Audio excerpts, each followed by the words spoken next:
दोस्तों जो यहाँ पर आईडीबीआई बैंक की तरफ से जूनियर असिस्टेंट मैनेजर के फॉर्म आए हैं, अगर आप भी इसके लिए आवेदन वगैरह कर रहे हैं और यहाँ पर आपको एजुकेशन डिटेल्स जो इसमें फिल करनी है उसको फिल करने में प्रॉब्लम आ रही है, आपको नहीं समझ में आ रहा है कि भैया किस तरीके से यहाँ पर एजुकेशन डिटेल्स आपकी फिल होंगी, तो आज की इस वीडियो में आपको पूरी प्रोसेस बताने वाला हूँ ताकि आपको आगे चलकर कोई प्रॉब्लम वगैरह ना हो। तो वीडियो शुरू से लेकर आखिरी तक पूरा देखेगा।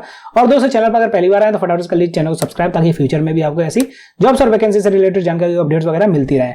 अब जैसे कि यहाँ पर दोस्तों आपको नजर आ रहा है, मैं डायरेक्ट उसी पेज पर आ गया हूँ जहाँ पर आपको एजुकेशन क्वालिफिकेशन वगैरह फिल करना है और एक्सपीरियंस और लैंग्वेज वगैरह सेलेक्ट करनी है नीचे।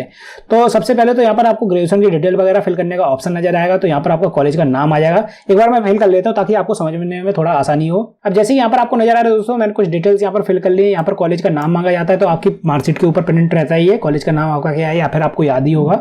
कॉलेज का नाम आपको फिल कर देना है। आगे यूनिवर्सिटी का नाम फिल कर देना है, किस यूनिवर्सिटी से आपने अपनी डिग्री कंप्लीट करी है, तो यहाँ पर यूनिवर्सिटी का नाम आ जाएगा। आगे आपको डिग्री सेलेक्ट करनी है, आपने बीए कर रखी है, बीकॉम कर रखा है, बीएससी कर रखी है या फिर कोई दूसरी कर रखी है। यहाँ पर अदर्स का भी ऑप्शन रहता है, तो आप अदर सेलेक्ट करके यहाँ पर अपनी डाल सकते हैं जो भी डिग्री आपने करी है। अगर इसमें ऑप्शन आपको नहीं मिल रहा है तो मैं यहाँ पर बीएससी वापस कर देता हूँ।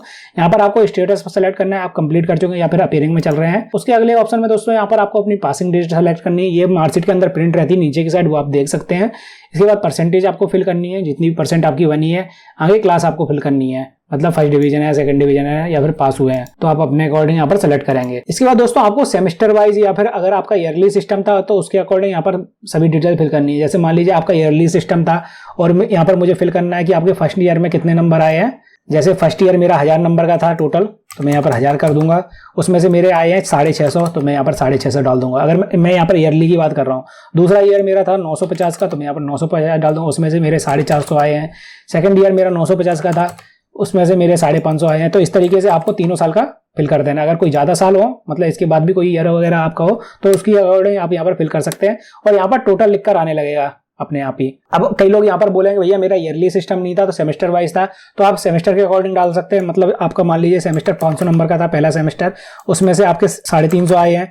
इसके बाद सेकंड सेमेस्टर था, वो भी 500 नंबर का था या फिर 450 नंबर का था, वो आप अपने अकॉर्डिंग डाल सकते हैं। उसमें से आपके 400 आए हैं। इसके बाद अगला तीसरा सेमेस्टर था दोस्तों, उसमें आपके 500 में से या फिर मान लीजिए मैं कम कर देता हूँ 400 में से 200 नंबर आए हैं। इसके बाद अगला सेमेस्टर भी 400 नंबर का था, उसमें से आपके 300 आए हैं। इसके बाद अगला सेमेस्टर दोस्तों 600 नंबर का था, इसमें से आपके 500 कर लेता हूँ या 400 कर लेता हूँ अपने अकॉर्डिंग, मैं तो समझा रहा हूँ बस आपको। यहाँ पर 550 नंबर का मान लीजिए वाला सेमेस्टर था, इसमें आपको आए हैं 350।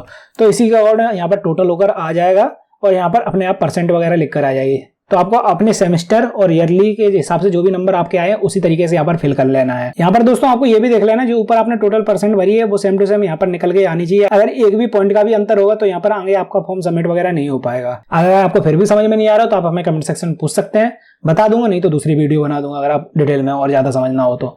आगे पोस्ट ग्रेजुएशन अगर आपके पास है तो उसकी डिटेल वगैरह फिल कर सकते हैं, नहीं तो इसको ब्लैंक छोड़ दीजिए। और कोई दूसरी क्वालिफिकेशन वगैरह है तो उनकी डिटेल आप यहाँ पर फिल कर सकते हैं। इसके बाद अगर आपके पास कोई कंप्यूटर की डिग्री वगैरह है तो आप यहाँ पर यस कर दीजिए, नहीं है तो आप नो कर दें। अगर है आपके पास तो यहाँ पर आपको डिग्री का नाम फिल करना है। जैसे मान लीजिए आपके पास बेसिक की डिग्री है तो आप यहाँ पर बेसिक फिल कर दीजिए, कोई दिक्कत नहीं। या फिर डीसी वगैरह जो है वो यहाँ पर आप फिल कर सकते हैं।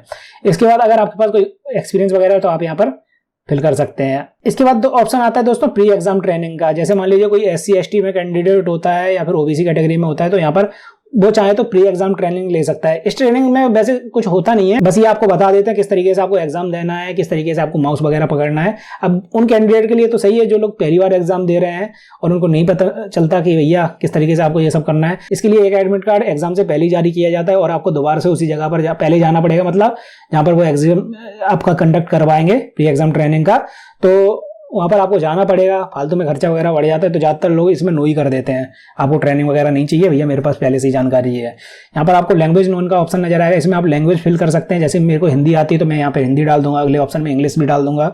अपने अकॉर्डिंग आप जो भी लैंग्वेज आपको आती है वो यहाँ पर सभी आप डाल सकते हैं।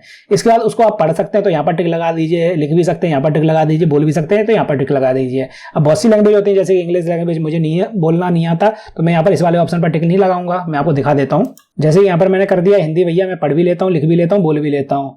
और इंग्लिश में पढ़ लेता हूँ, लिख लेता हूँ, लेकिन बोल नहीं पाता, तो मैं इस वाले ऑप्शन को छोड़कर सेव एंड नेक्स्ट पर क्लिक कर दूंगा। तो दोस्तों इस तरीके से आपको अपनी एजुकेशन डिटेल्स वगैरह फिल करनी थी। अगर आपको फिर भी कोई प्रॉब्लम वगैरह आ रही है तो आप हमें कमेंट सेक्शन पूछ सकते हैं, कोशिश करूंगा आपके कमेंट्स और मैसेज का रिप्लाई करने की। और दोस्तों अगर आपको इसके पूरे फॉर्म को फिल करने की प्रोसेस जाननी है तो आप ऊपर वाली वीडियो को देख सकते हैं, जहाँ पर मैंने डिटेल में बता रखा है पूरे फॉर्म को आपको कैसे फिल करना है। और अगर आपको इसमें फोटो सिग्नेचर वगैरह या फिर डिक्लेरेशन डॉक्यूमेंट वगैरह अपलोड करने में प्रॉब्लम आ रही है तो नीचे वाली वीडियो को जरूर देखिएगा।